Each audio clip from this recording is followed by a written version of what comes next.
I really don't know who's listening to this. I feel very lonely. What does God want from me? I feel helpless. I've listed my Matt once find a friend who will stand by me.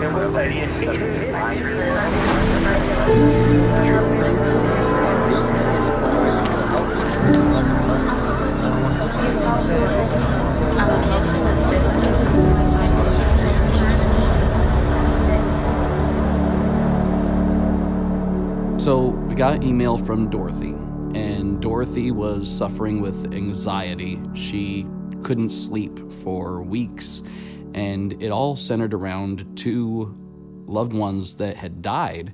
And according to her words, she wasn't sure if she would be able to recognize them or see them in the afterlife. Asked her questions about her lost loved ones, about what anxiety she was dealing with, and eventually asked her the question of, does she know where she is going when she dies?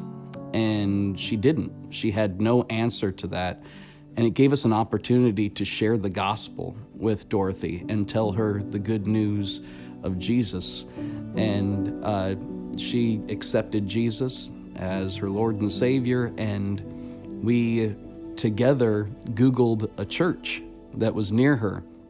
And she went that Sunday and tried out the church and told me that she had been to church that Sunday for the first time since the funerals of her lost loved ones, and that she was sleeping better, and that God is doing great things in her life.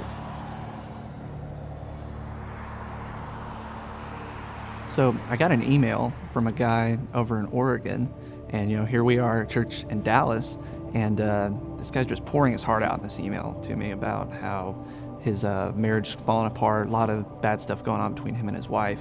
And here I am, just this 23-year-old single pastor reading this thing. And it dawned on me that our church, we have one book that we've published, and it's our pastor's story on his marriage restoration. So I thought, oh, this is perfect. This is from God. So I talked back and forth with him a couple of emails, and I got his address, and I sent him 2 copies of the book, one for him, one for his wife. And we've just been praying and believing for his marriage to be restored. And it's just really cool to be able to equip someone on the other side of the country, but through this, just a random connection on the web, to be able to serve them and just help them any way that we can.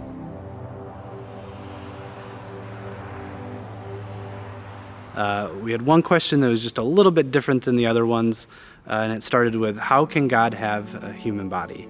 And I decided to come at it from the Trinity, and that Jesus was fully God and fully man. And the person responded back and said, that's great, but I have a problem with a God who has these bodily functions and is unclean and dirty. And I responded back and said, what's great about Jesus is he was fully like us. He has all that stuff, but he understands everything because he was fully human. And he was just looking for somebody to talk with, and eventually said, hey, I need a Bible. I don't have a smartphone or a computer, and I come from a part of the world and a religion where if my family found out what I was doing, they would ostracize me. And so I mailed him a Bible and some other materials, and he was super thankful for that. And he messaged me about a week later and said, I've decided to join the Lutheran Church. And I said, that's great. It sounds, based on all the questions you're asking, like a great fit for you and your journey. And it's not word church. It's not, it's not about that. It's about facilitating that connection and starting your faith journey and getting connected with the local church. And thankful that I was able to play a part in that, and that CV Outreach helped to facilitate that.